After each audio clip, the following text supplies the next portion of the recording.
WLNS is here for you with 6 News at 5. The Michigan State men's basketball team is moving on in the Big Ten tournament thanks to a win over Oregon today. And it is our top story today at 5. Thank you for joining us. I'm Sherry Jones, and we're joined by 6 Sports Director Ian Kress for more on today's victory. And you know what?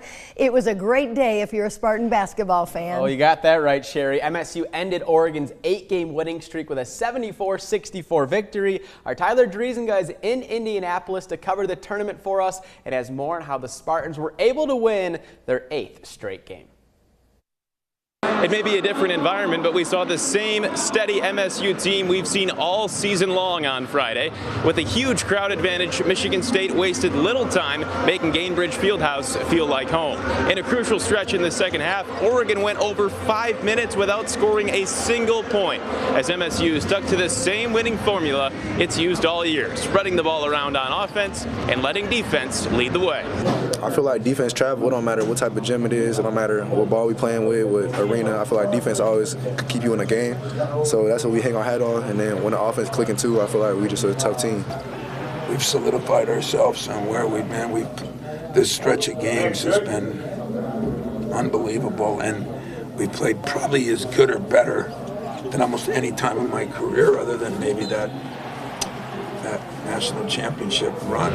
With the win, Michigan State advances to the Big Ten tournament semifinals tomorrow at 1 p.m. They're now 2 wins away from winning both the Big Ten championship and the Big Ten tournament championship in the same season. That's a feat the program has accomplished 4 times before, most recently in 2019. Reporting from Gainbridge Fieldhouse in Indianapolis, I'm Tyler Driesinga, 6 Sports.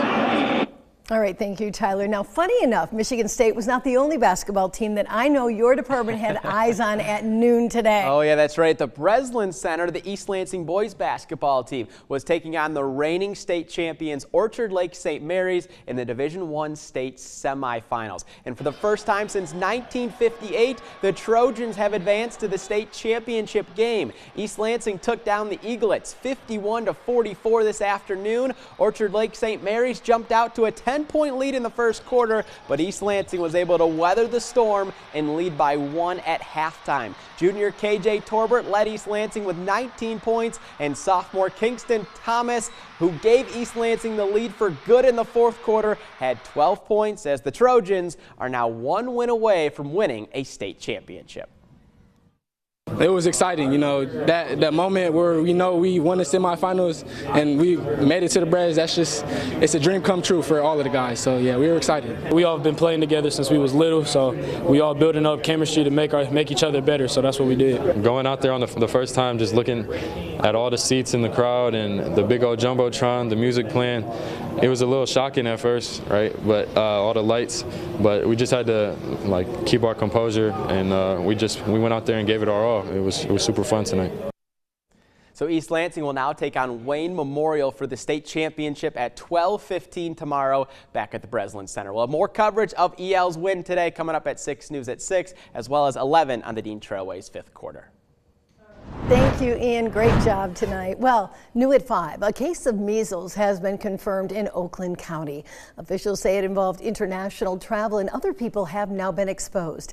The Oakland County Health Department held a press conference this afternoon. We'll tell you what they had to say tonight on 6 News at 6.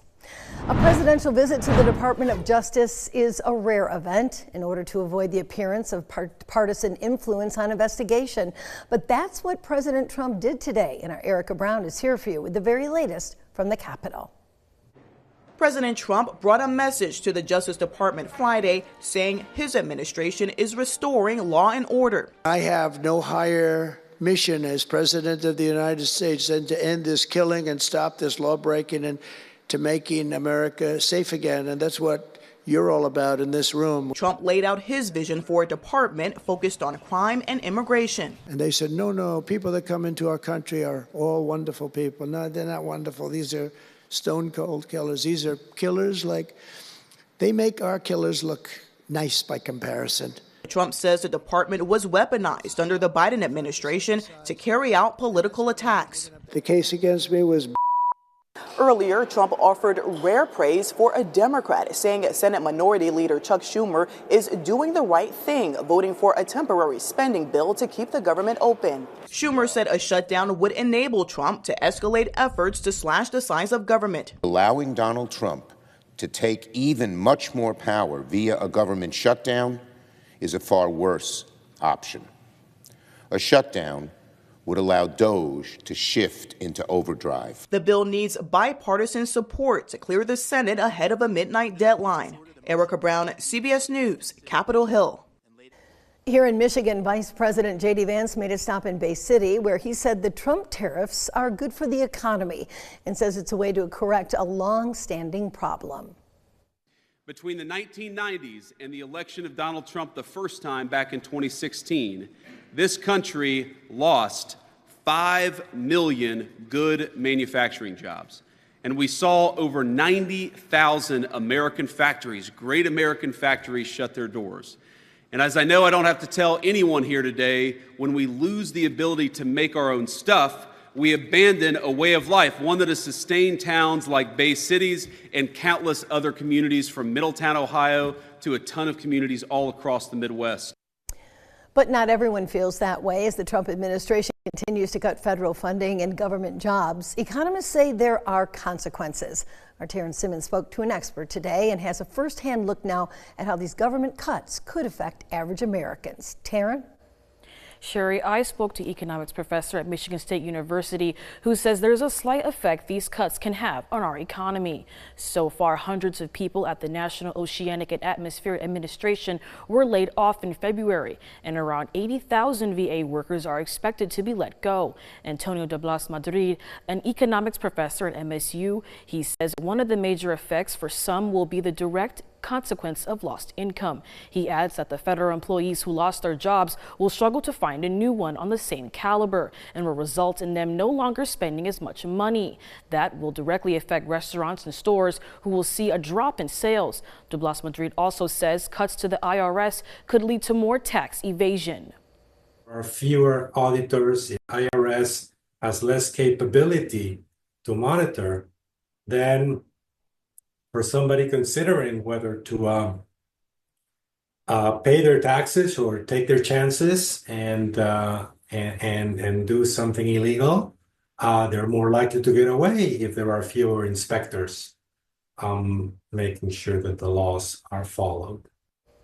De Blas Madrid also says job cuts to the Department of Education could directly affect lower income rural households. Sherry, back to you.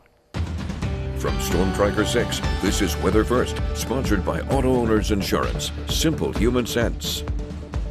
Boy, there is just so much happening from the lunar eclipse last night to now severe weather southwest. Big winds here tomorrow. We'll go chronological. We'll start with the lunar eclipse last night. I captured this shot just as the eclipse was going. My daughter and I, Elizabeth, out in the front yard at 1:30 in the morning, but it was really something to behold. Absolutely gorgeous. Here's another shot, more in totality. This is from Sonia, showing how it turned that bright red color. Isn't it? That's really cool. We've got more viewer pictures to share with you. We're going to do that at 5:30 and 6 o'clock. But in the meantime, if you've got a picture, be sure and upload that at WLNS.com/share. Now, the severe weather threat for today is off to our southwest. Yeah, that light shading of green does move into mid-Michigan, but I think the storms are weakening tonight through tomorrow morning. Tomorrow afternoon, however, we've got still the front to our west, and with enough instability, there could be a strong to severe storm here in mid-Michigan, with gusty winds being the main threat. Satellite and radar, it's quiet, just windy outside. Storms are well to our southwest. Precision cast timing-wise tonight on round number 1, 3, 4 in the morning or so. We should hear some thunder outside as showers and storms roll through. By 7 o'clock, that main area of storms is pushing to the east. Cold front still well to our west. We move ahead in time through Saturday afternoon. Now, this is the real question mark, is how many of these showers and storms reform during the afternoon, and will we build up enough heat? Because if we do, that increases our severe weather chances. That's what the weather team will be watching all day tomorrow. Cold front will move through the area tomorrow night, and watch what happens by Sunday morning. Rain showers showers? Oh, no, just kidding. Some snow showers possible.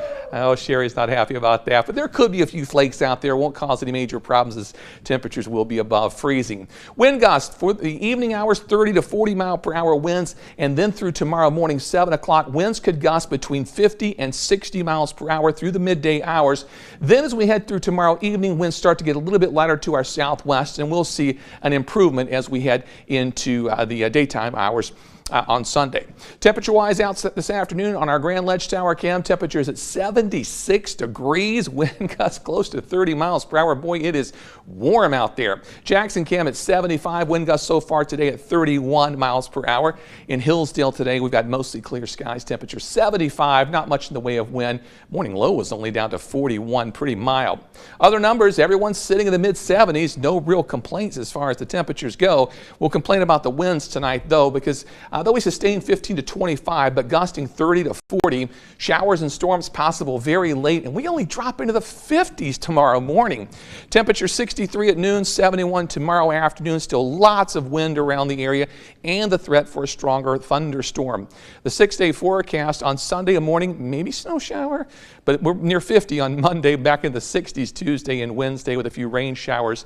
Wednesday and then late next week looks quiet. We've taken rain out on Saturday, so we've got 50s next Saturday and Sunday and sunshine. I mean, David, you told us it was going to be in the 70s, but I mean, really, when you do feel that 70 degrees, you are just, it's basking in it. And the moisture really increased. I mean, it really felt a lot more like summer today. I know, it truly did. Great. It was. And soak it up while we can, right? We'll keep it right here. Speaking of spring and summer, we're going to take you to the Lansing Home and Garden Show. Coming up now, Kendall will be live for us, so keep it right here. 6 News at 5. We'll be back after this.